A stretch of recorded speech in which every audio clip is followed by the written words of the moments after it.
Look at this thing of beauty. That's one patch I got under that tree. I got a video I'm gonna make right now, but I just want to show you something real quick just to make a point. Yesterday, for example, I pulled out baskets of these. I gotta make this a mini, gardening channel, because I gotta show you a few cool things that sometimes I don't even record. But I pulled out, a basket of this yesterday. And on the other side, I've got another huge patch of, strawberries. And it started from 2 strawberry patches. And what happens is that these bad boys create some runners. And when they do that, what I do is I take a pot with soil, and I will have them develop their own root system and become their own individual plant. Okay? So, I can't tell you how good these taste, but I'm going to be making a point right now. So I want to show you on the other side of my property, I have another 5 strawberry patches, right? From here, yesterday I pulled out, this is where I pulled out most of the basket of strawberries, but you can see these flowers. These are all future strawberries coming in, as you can see. All right, so I got a lot from this patch, and then I remember this patch had a good amount as well. These are giving me some nice juicy big strawberries. You see the size of those leaves. But here's my point to this whole thing. Because I actually listening to a few speakers online, okay? And I already went through certain stages. Certain speakers, they give you very good information. But even through very good information, it could still be where, if you're looking at it from a human perspective, you're not going anywhere. All right, I want you to listen to something carefully. It's going to be a 5-minute clip, but it'll be the best 5 minutes you've ever heard in your life. And then I'm going to start to tie in and make certain points about where I'm getting at with this information, okay? Give me 1 second with this. I want you to listen to this carefully. Like I said, it'll be the best. And I'm going to link the video in the description so you can check it for yourself, the whole thing. Which I have tied this before, but check this out. Perceptions. And sometimes your perceptions can be right, and sometimes your perceptions can be wrong. Since perception controls biology, and since they can be right or wrong, then it's more accurate to say that belief controls biology. What you believe creates your life. Listen. On the inside and on the outside. When I come back tomorrow, I will show you where you got your beliefs from, and I will explain why it's very difficult to change your beliefs even when you talk to yourself. It doesn't work. Listen carefully. And that is the most important thing, because when Greg said, do you believe you have powers and you can't express them? I will give you the neurological reason why it is difficult. And then I will show you how easy it can be to change a belief. Yesterday, we were closing out, and the conclusion that we dealt with was that perception controls biology, because how we see life determines our behavior, controls our genes, and can even rewrite the genetic code. Listen to this part. But since our perceptions are sometimes right and they're sometimes wrong, then it's better to call them belief. So that it is belief that controls biology. You're not a victim of your genetics, that you are responsible for what unfolds in your life. Well, we talked about single cells yesterday. Today, I'm going to talk about a community of cells. So when you look at yourself, you're not a single entity, but you are a community of 50 trillion cells. But it's important to understand the word community. Every cell is intelligent, but when they're in a community, they give up their personal intelligence and respond to the central voice. so that the community represents a thing, one thing called an organism. And in that community, that a cell must follow what the central voice is. And if the central voice says to die, the cells will die. So the central voice is the mind. And I will be talking about the nature of the two parts of the mind and why we have trouble sometimes controlling our life. So what I would talk about is the role of how this mind works. First, there are signals from the environment, the internal and external environment.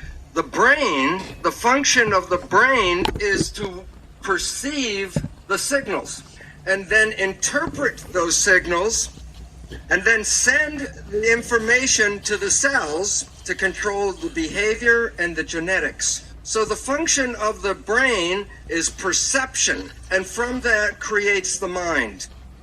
Now, we have heard of something called the placebo effect, right?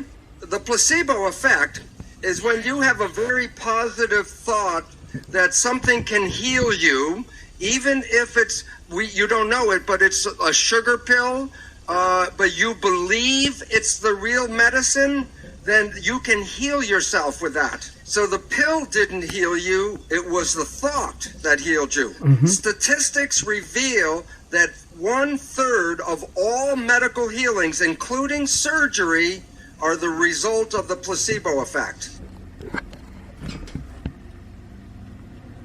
Now, the issue is that the placebo effect is when you have positive thinking. There was a question this morning, what about negative thinking?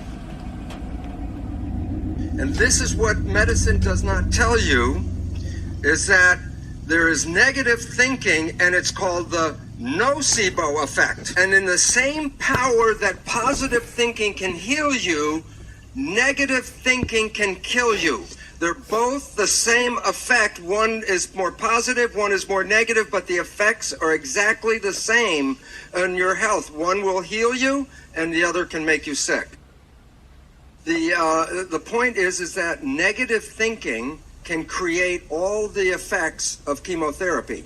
Now think about this. If a doctor tells you you have a disease, or the doctor tells you you're going to die, and you believe the doctor because he's the professional, belief will give you a disease and can cause you to die. So belief becomes an important part of medicine.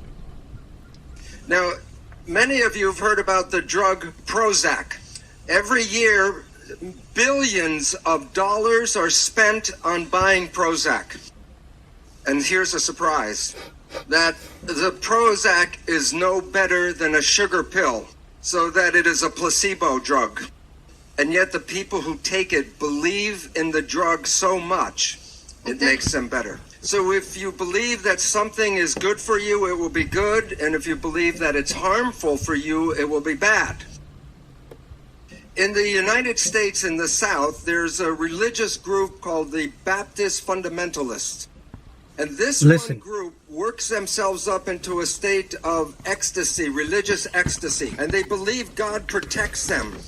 And so they will work with snakes, poisonous snakes like rattlesnakes, and they will even get bitten by the snake and nothing happens to them. Now look at this though.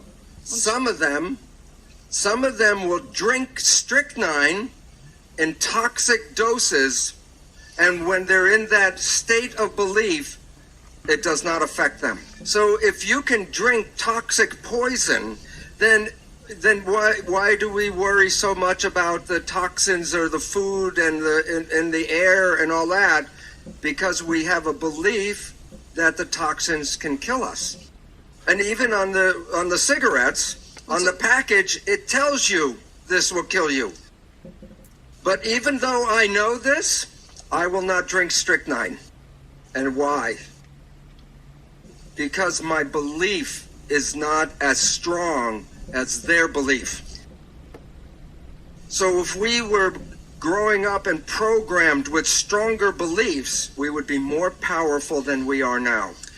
Belief is important about everything, including our health and our aging and the world that we live in. This is a picture of some beautiful women that dance in what is called the Palm Springs Follies. And I ask, what do you think is unusual about these women?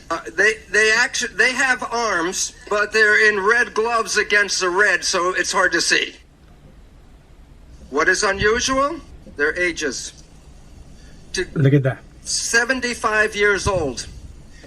Aging is not in their belief because they have a passion to dance, and the passion keeps them young and alive and healthy. But most of us see other people grow old and expect that we must grow old like they do. And then the more important factor that Greg has talked about, belief becomes part of the field.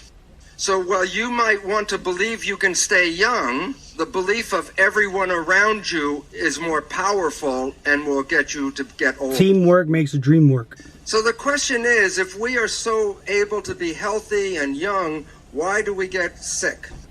And one of the most important reasons is stress. I will now show you about how stress works using cells and then people.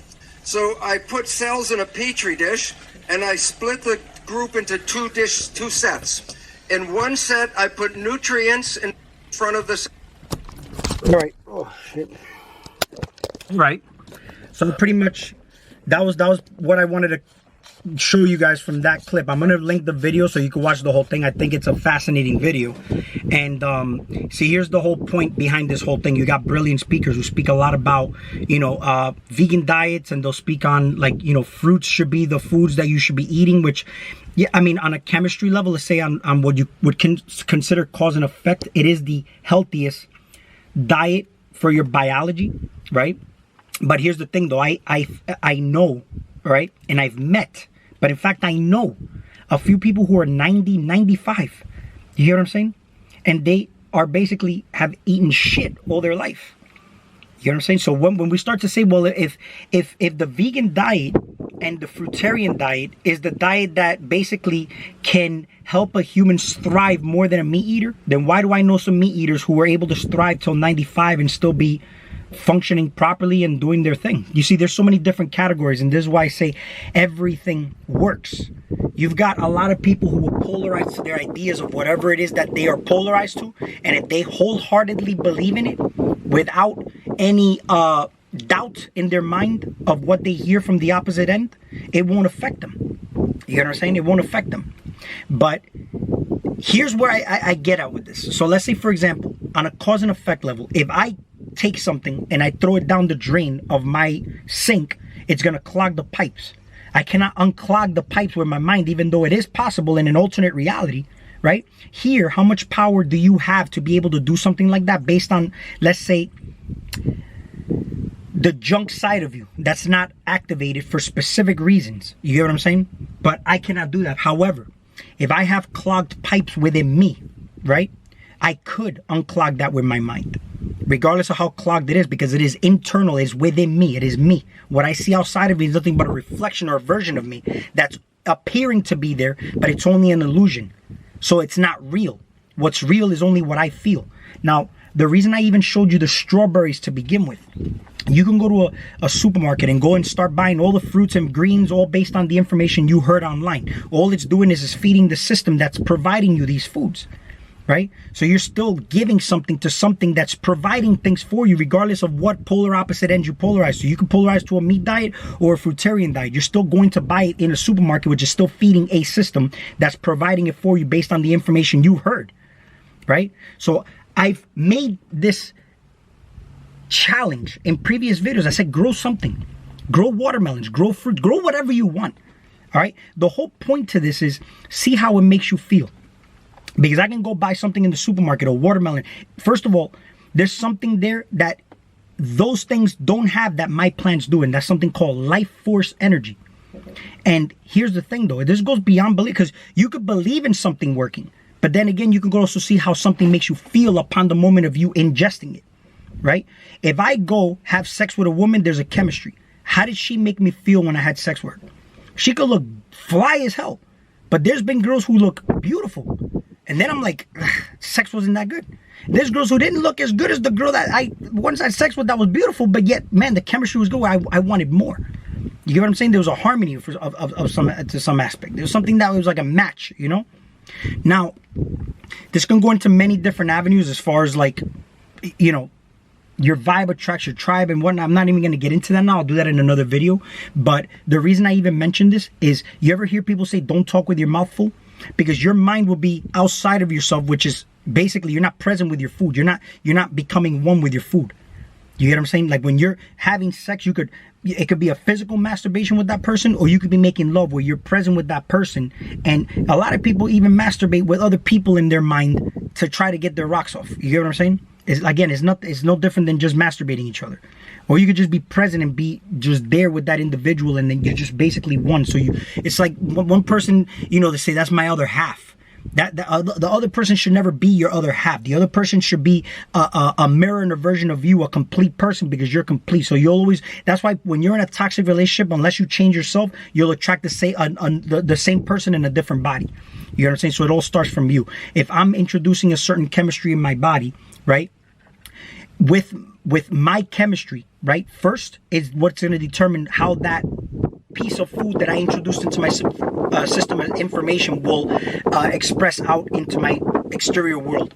So for example, if I listen to information, right, I know based on like my perception of time that the past doesn't exist, because everything people listen that you're listening to, this information is determined from what's happened in the past, which technically doesn't exist, and tomorrow doesn't exist either, unless I determine what I'm doing right now is a potential for what happens later on.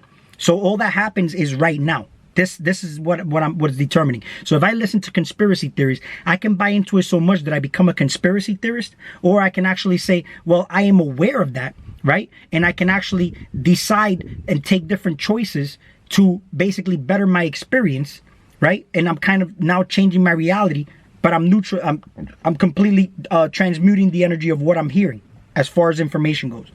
If, let's say, for example, somebody physically is giving you vomiting diarrhea about how bad their day is, you could point out the beauty in what's happening today and have them actually see or realize that there really isn't nothing going on. It's just a beautiful thing. You just transmuted the energy there. You could find the beauty or the bad things in everything. Like for example, when I made my video on the aphids attacking my apple tree, right? When I made that video, I said, wow, this appears to be a bad situation, but in actuality, I'm experiencing the beauty in what's happening here. All the ladybugs are the same way you got pests multiplying. They're multiplying in high numbers to basically neutralize the effect of what's happening there that's destroying my tree, right? Because it's a frequency of love, harmony, building. But however, look at how this looks. Those aphids are vegans because they're attacking green leaves, right? And then these ladybugs are carnivorous insects that are eating these aphids. Now a vegan would say, oh, we need to kill these ladybugs because they're infringing on the free will or the rights of these aphids eating those leaves, right? Giving you a surface level example. But how do you know this aphid doesn't want to be eaten by that ladybug? See, the aphid ate the leaves and now it's in a satisfactory energy. It's in a frequency of satisfaction. It's eating the leaves.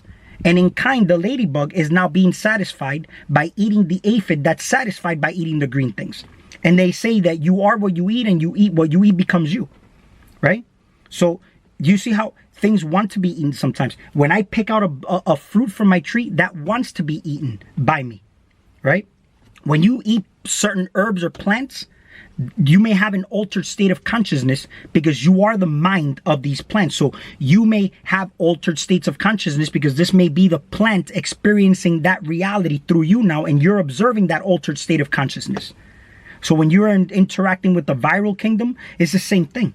How do you know you're not the artificial intelligence? This body is not the computer for the viral and bacterial and microbial world. So you're just nothing but the host, a virus that needs a host to strive and survive. So you're basically the observer, the consciousness, the life is God. So when you're listening to information about, oh, eating meat does this and it's not a properly biologically appropriate diet, upon listening to that, if you've thrived on a meat diet and you listen to that but buy into it, now the meat may now start to harm and affect you. Everything works here. Everything works, but the mind has to be strong in what you're actually deciding to engage in, right? So when I said in my previous video, I can't feed certain things within me. Yeah, there's certain things. It could be the demonic side of me, the animalistic side of me, whatever it may be. You get what I'm saying? But I'm also not polarizing to say I am in that energy all the time. It's just that there may be things that I actually reprogram my food to do. I made a video called Redefining the Meaning of Everything in Your Life. I'm going to link that video in the description of this video. So let's say, for example, a girl, right? A girl, she's got a vagina. You know how much she wants to be eaten by her man? Eat me, right? And a man gladly wants to eat that shit. You know what I'm saying? And you have pussy, you have pussy lips the same way you got lips here. When a girl gets wet, right, is when she's horny, she gets wet. When you're hungry, you salivate. That little punching ball in the back of your throat looks like a clit to me. You got tonsils that can basically look like ovaries, or even the nut sacks of the nuts of a guy when they drop, right? The fallen angel, right? So then when you eat your food, right, you're communing with the food. You're downloading a certain chemistry. When a girl intakes that dick into her vagina, she's downloading that chemistry of that individual, right? How present is she with that individual? How does that individual make her feel though? You know, everybody has a vagina. And you know why I correlate that? Even movies, they tell you. American Pie. Why do they tell you shut your pie hole? Why do they tell you that? Everything's sexualized out here. Shut your pie hole. American Pie. The guy was having sex inside the pie hole. Inside the hole of that pie. You know? So that means that this is a vagina to some extent. I'll make another video on that just to make it more in depth as to why I even go into that. Because even things outside of you, as far as like what caters to man's things, like let's say even muscle cars, they used to call them hot rods, right? Or you got pickup trucks. Even the way they name the motors, the Cummins, the Duramax, right? A long bed or a flatbed. How big is the cabin? You know? You notice how all these words are sexualized, right? But the motors are definitely sexualized. The Cummins, Cummins. It's like the word come. Or Duramax. You know? How big are these, how big is the engine? How much power, how much horsepower you got out of that? Right? Determines how many cylinders or how strong that engine is. So basically here, what I wanted to, why I even tied in that Bruce Lipton video is the mind is all, the universe is mental, right? It's mind over matter, right? So if I'm eating something and I've got stagnation within my body, I basically determine to unclog my pipes with my intent and my mentality, right? When you eat certain foods, there's certain people who are on like this fruitarian diet or vegan diet or like just say just fruit, a pure green juice diet. They still got certain problems because their mind is not right. It all starts from the mind first, and everything in general will start to work out in your favor, because if you're just following these things that they say, oh, this is the right diet, but this is not, you're just becoming a healthy human physically, but you're still imbalancing your chemistry by becoming inflammatory and other things. So if I am an inflammatory person outside of me, holding grudges, holding anger, hate, envy, jealousy, whatever it may be, and I go eat meat, because the fact that meat is in a frequency of having stagnation within the body, then I'm clogging my pipes. If it's becoming a frequency match to do that based on information I've heard, but also based on what I'm taking the choice to do, being inflammatory outside of me and holding grudges and things outside of me is what's going to create the disease within me. This is why they say stress or just anger, stress and envy or jealousy or these things being inflammatory outside of you. People say, oh, if you don't live a happy life, like if you're angry all the time, grudgeful, hateful, this creates diseases. I'm going to make another video, like if you like this video, and I'll make a part 2. We'll talk soon.